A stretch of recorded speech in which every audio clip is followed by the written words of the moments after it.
Okay, guys. So here we go. How do you benefit? How to stay on track? Now, this is key, guys. This is very key. A lot of people look at this as okay. Once you establish your lines of your vendor lines, your net 30 lines, whether it be 10 lines, 5 lines, how do you stay on track from that? Because it's a lot to monitor, right? There's really a lot to monitor. So, how do you stay on track and how do you benefit? Okay, so after you've done that, like I said, you're going to have a great credit score.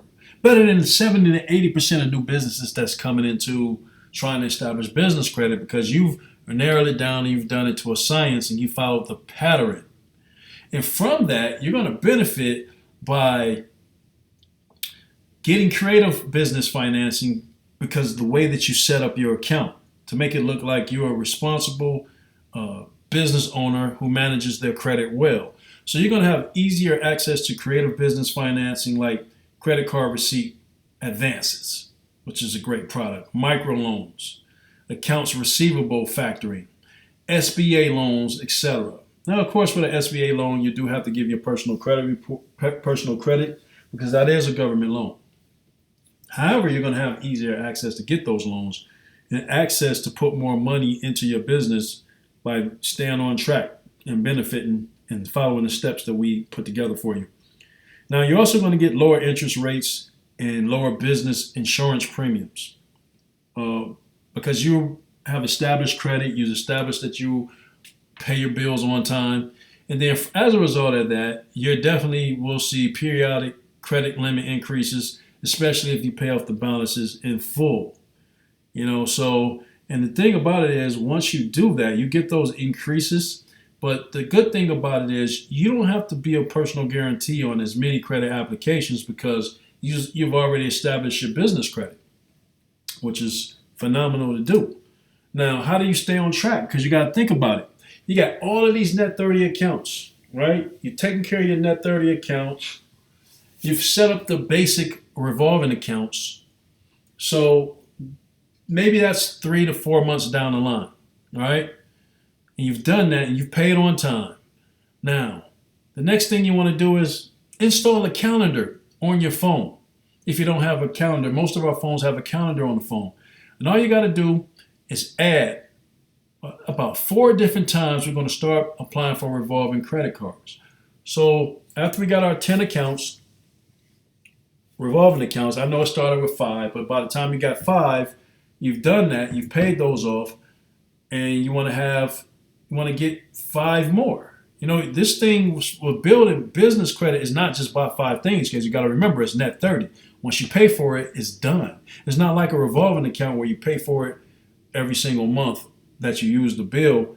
No, once it's revolving, it's over. So you're going to establish new revolving lines. So you're going to go back to the same businesses that you went to before, Uline and the same list of businesses that we talked about before. You're going to buy 5 to 10 more items, right? You're going to get reporting on those items, right?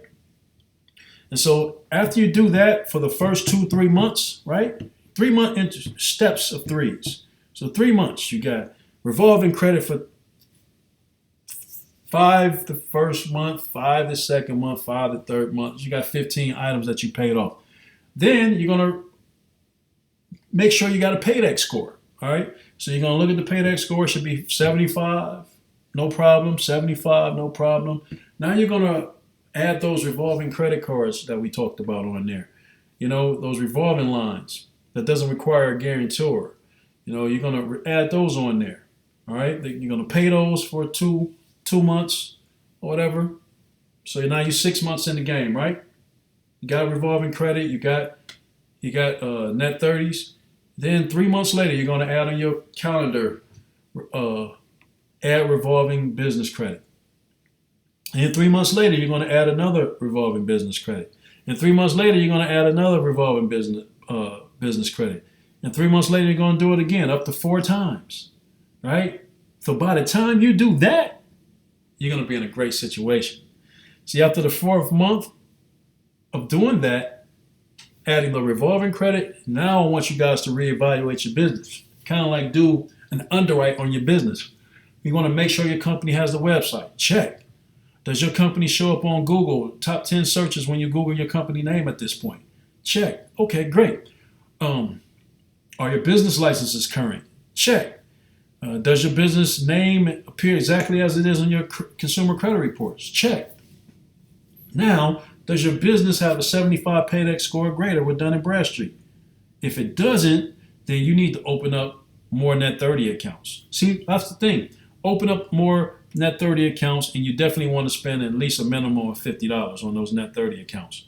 All right? So you want to pay those accounts 10 to 20 days before they're due, and then check back in 2 to 3 months to make sure you have a Paydex score. But by this time, you should have a Paydex score, right, guys? So the question is, the other question as it relates to your bank account, has your business bank account been open and funded for at least 6 months? If not, you want to wait before you proceed, right? So you want to wait before you proceed. You want to make sure that business bank account is open. And the other thing about the business bank account is that the higher daily balance that you average in that business bank account, say for 3 consecutive months, the better chance you have to get more of a revolving credit line, an average higher balance when you get approved for credit. Okay? So that's important, guys, about how to stay on track when you're dealing with this thing. You know, we talked about how you benefit from the strategy. You know, we talked about some methods for staying on track. We talked about why you want to audit your business after you've added those lines, just to see, just to do a check, because you're going to check that just like a bank underwriter would check it, right? You're going to check it the same way. Check it the same way. All right? So in the next video, we're going to talk about how to apply for revolving lines of credit and things to look for. You know, we've already talked about which ones to use, the time frame to do it. So let's talk about how to do it. Like, how do you actually apply for revolving lines of credit? And what things should we look for when we come back?